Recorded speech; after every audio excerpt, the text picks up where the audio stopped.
Welcome आपके अपने YouTube channel Smita classes में। जैसा कि हम डेली जो पढ़ते हैं वो गणित के कुछ न कुछ एकदम नए शानदार तरीके से क्वेश्चन पढ़ते हैं। ठीक है, तो आज हम पढ़ने वाले हैं 10वीं क्लास की 4.2 का क्वेश्चन नंबर 3। इसके पिछले जितने भी चैप्टर ओपन कंप्लीट कर चुके हैं बहुत ही शानदार तरीके से। ठीक है, उम्मीद करता हूँ कि आप लोगों ने देख लिए होंगे और समझ में आ गया होगा। तो बढ़ते अगले प्रश्न 3 की तरफ। यहाँ पर जो बात की गई है वो बहुत शानदार और एकदम मोस्ट क्वेश्चन है कि ऐसी दो संख्याएं ज्ञात कीजिए जिनका योग 27 हो और गुणनफल 182 हो। तो ध्यान से देखना, दो संख्याओं का मतलब क्या है। जैसे कि दो मित्र हैं, ठीक है, उनके पास कुल पैसे कितने हैं 27। यदि उसमें से एक जो है उसने ले लिए 13 रुपये, तो दूसरे के पास कितने बचे 14। अर्थात कि दोनों का जोड़ तो 27 है, लेकिन यदि 27 में से जो पहले मित्र ने 13 रुपये लिए हैं, अगर वो 13 रुपये में घटा दूं तो कितने बचे 14। अर्थात कि जो कुल है उसमें से यदि पहले मित्र के रुपए घटा दिए जाए तो दूसरे मित्र के रुपए अपने आप आ जाते हैं। उम्मीद करता हूँ कि समझ में आई होगी बात कि जब दोनों मित्र के पास जो कुल है ना उसमें से यदि पहला मित्र अपना हिस्सा निकाल लेता है तो अपने आप किसका बच जाएगा, दूसरे का। तो कुल में से जब पहला मित्र अपना हिस्सा यहाँ से निकाल ले जाता है तो यानी जब कुल में से पहले मित्र का हिस्सा घटा दिया जाए तो दूसरे मित्र का हिस्सा बच जाता है। उम्मीद करता हूँ समझ में आ गया हो। तो यहाँ मान लेते हैं, माना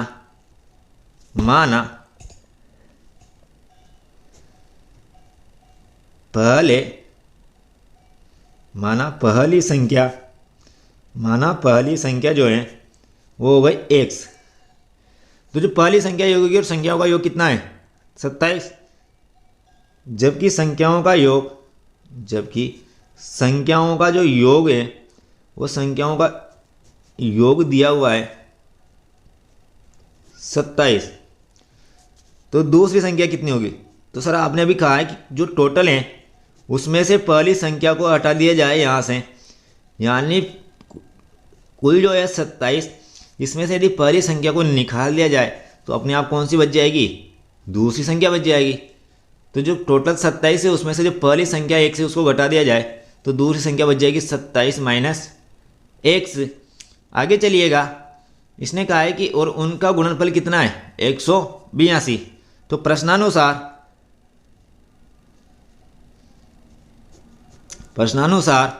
संख्याओं का गुणनफल जो है वह है 182। यानी जब दोनों संख्याओं को पहली 100 और 27 मैंने इसको गुणा किया जाता है ना तो गुणनफल कितना आता है 182। तो जो पहली संख्या तो है x, इसको गुणा किया जाए दूसरी संख्या 27 माइनस x के साथ, तो अपने हिसाब से पहली संख्या x और दूसरी 27 माइनस x, इनको जब गुणा किया जाएगा तो कितना आएगा 182। गुणा करते हैं, x को 27 से करेंगे 27x, x को x से करेंगे, लेकिन पहले चिन्ह देख लेते हैं। इसके पास प्लस और इसके पास minus, plus minus minus, x को x से किया तो x स्क्वायर बराबर 182। आगे ध्यान देखना है, minus x square plus 27x, 182 इधर आए तो किसका हो जाएगा माइनस बराबर 0। यहाँ से हम एक्स स्क्वायर की जो माइनस आ रहा है वो माइनस को कॉमन लेते हैं। तो जैसे ही माइनस कॉमन लेंगे यहाँ तो बचेगा एक्स स्क्वायर, ये चिन्ह बदलते हैं माइनस 27x और चिन्ह बदलकर प्लस 182 इज इक्वल टू 0।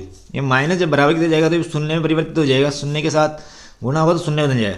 तो ये बनेगा x square minus 27x plus 182। इस द्विघात समीकरण को हल करेंगे और संख्याओं का पता लगाएंगे। तो बढ़ते हैं, इसकी जो समीकरण आई है द्विघात, इसको हल करने के लिए आज हम जो प्रयोग करने वाली विधि है, ठीक है, वह है गुणनखंड विधि। कौन सी विधि करेंगे, गुणनखंड विधि। ठीक है, परेशान हो, आगे चल के हम आपको जो है वह अपन को पूर्ण वर्ग बनाने वाली विधि भी सिखाने वाले हैं। ठीक है, सारी विधि भी सिखाएंगे, लेकिन अभी जो है वो है गुणनखंड विधि। तो सबसे पहले गुणनखंड विधि को देख लेते हैं। ठीक है, ये 182 जो है अचर पद है, एक्स स्क्वायर गुणांक 1, तो ये लिख देते हैं 182। इस x का गुणांक जो 27 है, इस 27 के ऐसे दो टुकड़े करने हैं कि गुणा करने पर 182 और जोड़ने पर कितना आ जाए 27। तो आप कहोगे कि सर 13 और 14 जो है इनको जोड़ते ही 27 आ जाता है, और 13 को 14 से गुणा किया जाए, 13 को 14 से गुणा किया जाए तो 182 आ जाता है।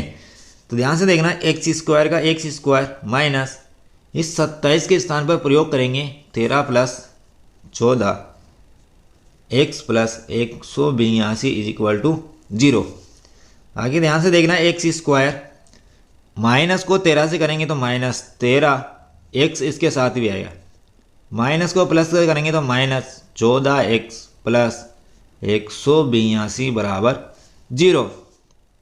अब 4 पद बन चुके हैं, तो इनमें से दो पदों में से कॉमन लेंगे। तो पहले के 2 पद जो हैं एक्स स्क्वायर माइनस 13 एक्स, इसमें से एक्स कॉमन आ रहा है, ठीक है। तो यहाँ तो बचेगा single x minus x common ले लेते हैं, बचा 13 माइनस यहाँ पर 14 और 182 तो ऐसा कुछ नहीं दिया, लेकिन ध्यान देना ये जो 14 है उसका भाग इस 182 में जाता है कितनी बार, 13 बार, ठीक है। तो यहाँ से जो कॉमन लेंगे वो 14 ले लेते हैं।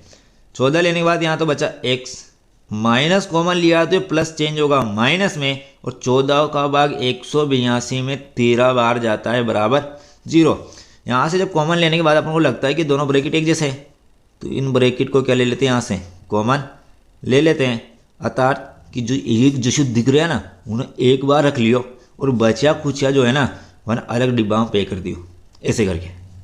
तो x माइनस 13 दोनों में समान थे, ठीक है। तो एक बार लिख लिया, ये x बचा और ये -14 बचा, उसको फिर लिख लिया अलग डिब्बे में इज इक्वल टू 0। अर्थात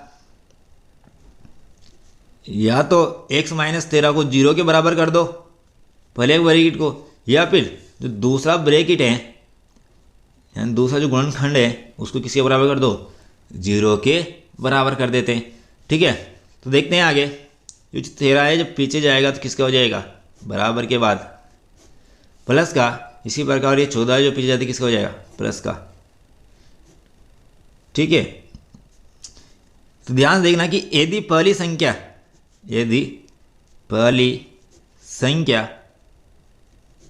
x बराबर 13 है तो दूसरी संख्या कितनी होगी, दूसरी संख्या जो मानी अपन ने वह है 27 माइनस एक्स। तो 27 में से जब ये 13 कटेगा तो कितना बचेगा, 14 है। परंतु यदि पहली संख्या क्या मान ली जाए, पहली संख्या x बराबर 14 है तो अब दूसरी संख्या कितनी होगी, दूसरी संख्या 13 है, अर्थात जो संख्या है वो 13 और 14 हैं। कुल मिलाकर बात क्या है, जो संख्या है ना वो कितनी है, 13 और 14 है। आगे बढ़ते हैं नेक्स्ट क्वेश्चन, ठीक है। वो क्वेश्चन नंबर है 4 जो आपकी स्क्रीन पर इस प्रकार से है, ठीक है। 2 क्रमागत धनात्मक पूर्णांक ज्ञात कीजिए जिनके वर्गों का योग 365 है। तो पहले तो ये जान लेते हैं कि धनात्मक क्रमागत पूर्णांक क्या होता है, ठीक है, वो भी 2 क्रमागत धनात्मक पूर्णांक क्या होता है। तो पिछले वीडियो में जब मैंने 4.1 का जो सेकंड क्वेश्चन था वहाँ पर मैंने समझाया कि 2 क्रमागत धनात्मक पूर्णांक क्या होता है। तो आपको अगर कम समझ में आता है तो वहाँ जाकर देना, मैंने फुल डिटेल समझाया, यहाँ सिर्फ इतना बताऊंगा कि होता क्या है, ठीक है, बनेगा कैसे। तो धनात्मक जो पूर्णांक संख्याएं होती 1 2 3 4 5 6 इस प्रकार से। क्रमागत का मतलब क्रम से, यानी जैसे मान लो 3 और 4 को ले लेते हैं, ये दोनों क्रम से एक के बाद एक, ये तो हो गया क्रमागत। नेक्स्ट चीज धनात्मक लिख ही दिया और पूर्णांक लिख ही दिया, इनमें से 2 ले लिए 3 और 4, इनके वर्गों का योग कितना आना चाहिए, 365। अब आप कहोगे सर 3 और 4 का थोड़ी आता है, तो मैं नहीं कराऊंगी इनका आता, लेकिन ऐसे कहीं ना कहीं इन संख्याएं जो लिखेंगे आगे, इनमें कहीं ना कहीं ऐसी 2 संख्याएं जो साथ साथ आती है, जैसे 3 और 4 आया, और उनके जो वर्गों का योग है ना कितना होता है, 365। आप कहोगे सर हमें किसे पता लगाएंगे, तो कुछ नहीं करना है, आपको मान लेना है कि माना ये दिए, माना ये, अब यहाँ दोनों में वृद्धि कर देते हैं। तो मान लो कि पहला क्या आ गया x, अब यहाँ तो 3 हो गया ना एक का मान, लेकिन इसमें पता थोड़ी है कि कौन सा नंबर का, जैसे मान लो 15 आ गया, x का मान कितना लिख लेंगे 15, लेकिन ये जो अगला निकालेंगे वह इससे कितना है, अरे सर वैसे देखा जाए तो अगर ये 3 है ये 4 है, 3 में कितना जोड़ा होगा 1, तो कितना आया होगा 4। तो एक काम करते हैं, यदि बोलो हमारे पास x रहो तो उनको अगलो कन्फर्म है कि इसमें कितने जोड़ते हैं, अगला आ जाएगा 1। जब पहला x होगा ना तो उसमें कितना जोड़ दें, एक, तो फिर अगला आ जाएगा। इसका मतलब सर हाँ, ये दोनों क्रमागत धनात्मक पूर्णांक हो सकते हैं। ठीक है, तो ध्यान से देखना, यदि पहला x मानेंगे तो अगला कितना होगा, x + 1। तो आगे बार में जाएगी कितना भी आए। ठीक है, जैसे x यहाँ 3 है तो अगला 4 हो जाएगा, और इसमें x मान लो 15 है तो अगला कितना हो जाएगा, 16। जो भी होगा देखा जाएगा, ये दो क्रमागत धनात्मक पूर्णांक बन जाएंगे। तो माना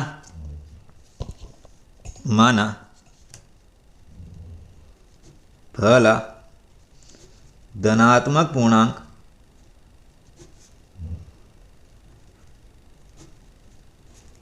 बराबर x, तो दूसरा क्रमागत धनात्मक पूर्णांक कितना होगा, तो आप जानते होंगे कि दूसरा क्रमागत धनात्मक पूर्णांक, सर पहले जो है उसमें से अगर एक जोड़ देना तो कौन सा हो जाओ, अगलो। ठीक है, लेकिन प्रश्न वाला ऐसे कह रहा है कि इन दोनों के वर्गों का योग, शॉर्ट में लिख देता हूं, दोनों के वर्गों का योग, दोनों यानी दोनों जो पूर्णांक आए ना, इनके दोनों के वर्गों का योग जो है, वर्गों का जो योग है वह है अपने पास कितना, 365। ठीक है, वर्गों का मतलब होता है स्क्वायर, तो दोनों के वर्गों का योग मतलब जोड़।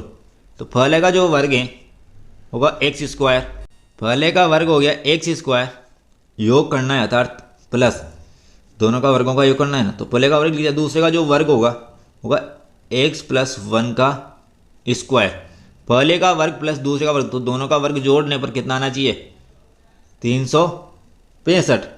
तो ध्यान से देखना, ये तो x² है, लेकिन ये x + 1 का होल स्क्वायर जो है वह a + b का होल स्क्वायर से ओपन होता है।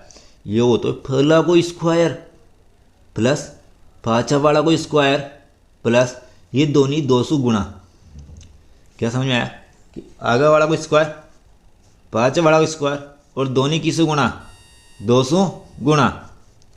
तो आगे वाला का स्क्वायर मतलब x², पांचवा वाला का स्क्वायर यानी 1 को स्क्वायर, और दोनों 200 गुणा यानी 2 × x × 1 बराबर 365। आगे ध्यान से देखना कि x² और x², एक और एक कितना होता है, 2x² प्लस 2 × 1 यानी 1 को 2 से गुणा करेंगे 2 और x यानी 2x प्लस 1 का स्क्वायर 1। उम्मीद करते हैं तीनों करेंगे। अब आगे जो 365 इधर आएगा तो किसका हो जाएगा, माइनस का, = 0। ये हो गया 2x² प्लस 2x, ये माइनस का जो 365 है उसमें प्लस का 1 कम करेंगे तो माइनस का 364 बराबर 0। यहाँ से 2 कॉमन आ रहा है तीनों से, ताकि अपने पास इक्वेशन छोटे हो जाए, समीकरण छोटे हो जाए। तो जब 2 कॉमन लेंगे तो यहाँ तो बचा x², यहाँ बचा x, और यहाँ बचा, जब इसको 364 को 2 से डिवाइड करेंगे, ठीक है, 2 का भाग देंगे तो 1 × 2 = 2, 1 यहाँ से बचा 16, 8 दूनी 16 और 2 × 2 = 4 = 0। ये 2 जो है 0 के बटे में जाएगा तो 0 हो जाएगा, तो 0 के बटे में जाएगा ना, ठीक है, यानी 0/2 बराबर 0। आगे ध्यान से देखना, ये द्विघात जो समीकरण है इसको गुणनखंड विधि से हल करेंगे। तो सबसे पहले यहाँ पर अचर पद को x² का गुणांक 1 से गुणा करेंगे, तो अचर पद -182, 1 से गुणा करेंगे तब भी हो जाएगा। लेकिन ये x का जो गुणांक यहाँ कुछ भी नहीं नजर आ रहा, तो आप कहोगे सर 1 है। ठीक है, अभी जस्ट पिछले सवाल में हमने पढ़ा था कि ऐसी कौन सी 2 संख्या है जिनका गुणनफल 182 आता है तथा उनका जो घटाव है वो 1 आए। तो आप कहोगे सर अभी जस्ट जो सवाल किया है ना पिछले वाली वीडियो, इसी वीडियो में, ठीक है, वो तो था क्या, 14 और 13, इनका गुणनफल जो 182 आया, लेकिन इनमें से एक माइनस होगी और एक प्लस होगी, क्योंकि माइनस और प्लस गुणा करते हैं तो क्या आओ, माइनस आओ, और 14 में से 13 घटाओ कितना आयो, 1। हाँ जी सर आ गया। तो चलते हैं आगे, x², इस जो 1 है ना, 1 दिख नहीं रही हो, और यहाँ 1 है, वो 1 का स्थान पर अपना रखना 14 - 13, x - 182 बराबर 0। आगे चलना, ध्यान सुनियो, बात काय बन रही, ठीक है, यहाँ बात हो रही है कि x² प्लस 14 ना 100 गुणा करेंगे 14x, -13 ने गुणा करेंगे तो 13x माइनस 182 बराबर 0। अब 14x में 13x घटाए तो पाँचों x आ गयो, इसका मतलब अपना सही करो सवाल। आगे चलियो, इन दोनों में से क्या कॉमन आ रहा है? आप कहोगे सर एक्स स्क्वायर में से एक्स कॉमन लिया तो एक्स बचा, ठीक है। और यहाँ से बचा कितना? 14 माइनस 13, यहाँ बचा x, माइनस तो कॉमन ले लिया तो यहाँ कितना बचेगा अंदर? प्लस। और 13 को बाकी जब 182 में दियो जाऊँगा ना तो ध्यान से आराम से देर देखियो था चांस एक बार कितनी बार जाओ, 14 बार जाओ, इज इक्वल टू 0। आगे ताने ये दोनों ब्रेकेट एक से लग रहे हैं प्यारा प्यारा, एक दिशा में तो नहीं खुद ही कमा तो एक बार ही काम चल जाओ तो एक जैसे ही तो जाए। और जो बचा ना माना अलग डब्बा में, अर्थात एक से बचो ना और एक यो 13 बचो, यानी अलग डब्बा में रख लियो ऐसे चांस एक। पर आगे देखियो यहाँ ना या तो इस x प्लस 14 को 0 के बराबर कर देंगे या फिर इस x माइनस 13 को 0 के बराबर कर देंगे, ठीक है। फिर लगाना भूल गया, लगा लियो, हाँ। अच्छा आगे चला, यूँ न्यू खरे को 14 जब मैं बराबर करते जाऊँगा ना तो अपनी जात चेंज करूँगा, यानी अपनी चिन्ह चेंज करूँगा तो ये की को जाओगे माइनस को, ठीक है। और ये जो 13 हटे जाओगे तो की को जाओगे, चिन्ह चेंज होता है प्लस को।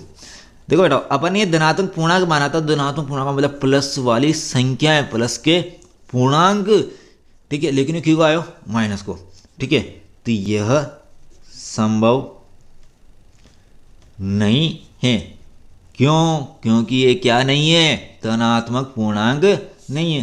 तो x का मान कितना है? 13। अतः पहला धनात्मक पूर्णांक आता है क्या?